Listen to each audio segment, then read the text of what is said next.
ખ્રિસ્ત ઈસુમાં આપ સર્વને પ્રેમી સલામ. આજે લેન્ટનો 8મો દિવસ અને નિયોગ શાસ્ત્ર પાઠ એ લુકની લખેલી સુવાર્તા 11મો અધ્યાય 27 અને 28મી કલમ. અહીંયા આ પ્રમાણે લખેલું છે: તે આ વાતો કહેતા હતા ત્યારે લોકોમાંથી એક સ્ત્રીએ મોટે અવાજે તેમને કહ્યું કે જે ઉદરમાં તમે રહ્યા અને જે થાનને તમે ધાવ્યા તેઓને ધન્ય છે. પણ તેમણે કહ્યું, તે કરતાં જેઓ ઈશ્વરની વાત સાંભળે છે અને પાડે છે તેઓને ધન્ય છે. ઘણી બધી વાર હું એવા લોકો વિશે વિચાર કરતો હોઉં છું કે એ લોકોમાં જે લોકો એવી રીતના જોરથી બોલતા હોય છે, ખરેખરમાં શું તેઓની સાયકોલોજી હોય છે, અથવા કેવી રીતના તેઓ પોતાના વિચારોને એ વ્યક્ત કરતા હોય છે. શું તેઓ પોતાને રોકી નથી શકતા, અથવા શું that is the urgent need for people to know them, or is it a need that people to recognise them? બોલવું. પણ અહીંયા ગાડી જે શાસ્ત્ર પાઠની અંદર જે સ્ત્રીનું વર્ણન કરેલું છે તે પણ અચાનકથી આખા ટોળામાંથી આવીને એ પ્રભુ ઈસુ ખ્રિસ્તની માં મરિયમની સ્તુતિ કરે છે, તેને પ્રેઝ એટલે તેના માટે સારા શબ્દો બોલે છે અને કહે છે, ધન્ય છે જે ઉદર, હે ને, જે ઉદરમાં તમે રહ્યા અને જે થાનને તમે ધાવ્યા તેઓ ધન્ય છે. અહીંયા ગાડી એ સ્ત્રી જેનું નામ લખેલું નથી, પણ એ સ્ત્રી વિશે જો આપણે થોડું સ્પેક્યુલેટ કરીએ, થોડો વિચાર કરીએ, તો કદાચ એ સ્ત્રીનું પોતાનું જીવન કેવું હશે? We don't know. કઈ સાયકોલોજીથી તે ઈસુની પાછળ આવી હશે? કયા અપેક્ષાઓથી તે ઈસુની પાછળ આવી હશે? We don't know.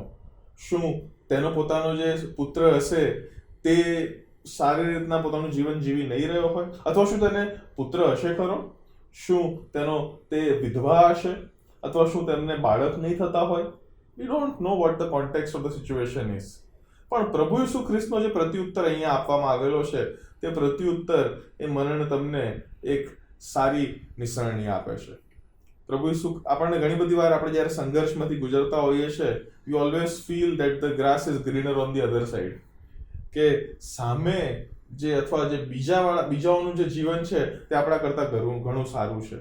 આપણું જીવન તો સંઘર્ષમય છે, પ્રશ્નોથી ભરેલું છે, વાવાઝોડા અને વંટોળિયામાંથી તમે ગુજરી રહ્યા છે, પણ સામેવાળા જો કેટલું શાંતિથી જીવી રહ્યા છે, કેટલો પૈસો છે, કેટલી સંપત્તિ છે, કેટલી સિક્યોરિટી અને સુરક્ષામાં છે તેઓ. પણ મારા વાલાઓ, પ્રભુ ઈસુ ખ્રિસ્ત એ મને તમને કહેવા માંગે છે કે grass is not always greener on the other side. પણ હુ ઇઝ બ્લેસેડ? હા, એ મરિયમ તો ઓલરેડી બ્લેસેડ અથવા આશીર્વાદિત હતી જ, તે ધન્ય હતી જ, કેમ કે લુક જ એ શરૂઆતના અધ્યાયોમાં મરિયમની ધન્યતા વિશે એ વાત કરે છે. પણ પ્રભુ ઈસુ ખ્રિસ્ત આ સ્ત્રીને કહેવા માંગે છે કે તું પણ ધન્ય થઈ શકે છે. પ્રભુ ઈસુ ખ્રિસ્ત એ યરુશાલેમ ભણીની યાત્રામાં મને તમને પણ કહેવા માંગે છે કે હું અને તમે પણ ધન્ય થઈ શકીએ છીએ. અને ધન્યતાનો માર્ગ શું છે? What is the way towards that blessedness? What is the way towards that peace? આપણે કહીએ છીએ ને, કહેતા હોઈએ છીએ કે પ્રભુ ઈસુની શાંતિ એ સર્વ સમજ શક્તિથી પરે છે. A peace that transcends all human understanding. એ ધન્યતા, એ પીસ, એની તરફ હું ને તમે કેવી રીતના જઈ શકીએ? મારા વાલાઓ, નિસરણી અહીંયા લખેલી છે.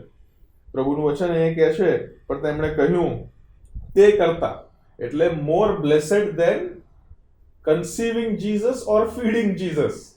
તે કરતા જેઓ ઈશ્વરની વાત સાંભળે છે અને પાડે છે તેઓને ધન્ય છે.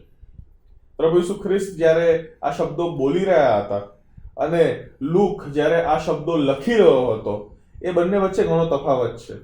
એ ટેકનિકલ ભાષામાં એને સિત્સેમ લેબન કહેવાય છે. સિત્સેમ લેબન જેસુ એટલે પ્રભુ ઈસુ ખ્રિસ્તનો સંદર્ભ જ્યારે તેઓ આ શબ્દો ઉચ્ચારી રહ્યા હતા, અને સિત્સેમ લેબન કર્ક એટલે એ સુવાર્તિકનો સંદર્ભ જ્યારે આ સુવાર્તિક આ શબ્દો લખી રહ્યો હતો. અહીંયા ગાડી સુવાર્તિક બહુ સ્પષ્ટપણે જે ગ્રીક શબ્દનો ઉપયોગ કરે છે તેને ઇંગ્લિશમાં ટ્રાન્સલેટ કરતા તેનો અર્થ થાય છે to listen. To listen, not only to read, not only to hear, but to listen. ધ્યાનથી સાંભળવું મારા વાલાઓ.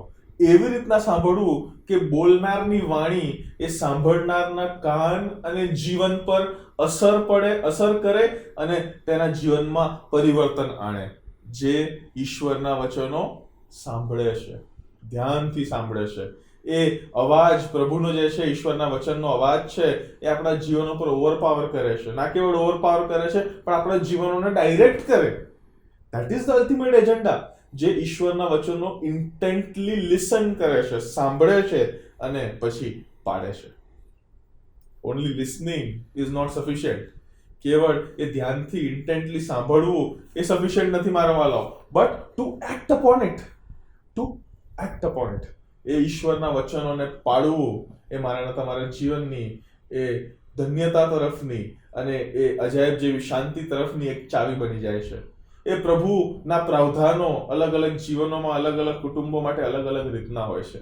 ઘણા જીવનોની અંદર એ અજાયબ જેવી એ પારિવારિક શાંતિ હોય, ઘણા જીવનોમાં એ સંપત્તિ રૂપે શાંતિ હોય, ઘણા જીવનમાં સંઘર્ષો હોય, ઘણા જીવનમાં એ આમ દુનિયાવી રીતે અશાંતિ લાગે, દુનિયાવી રીતે પ્રશ્નો લાગે, પણ આમ પ્રભુની શાંતિ હોય.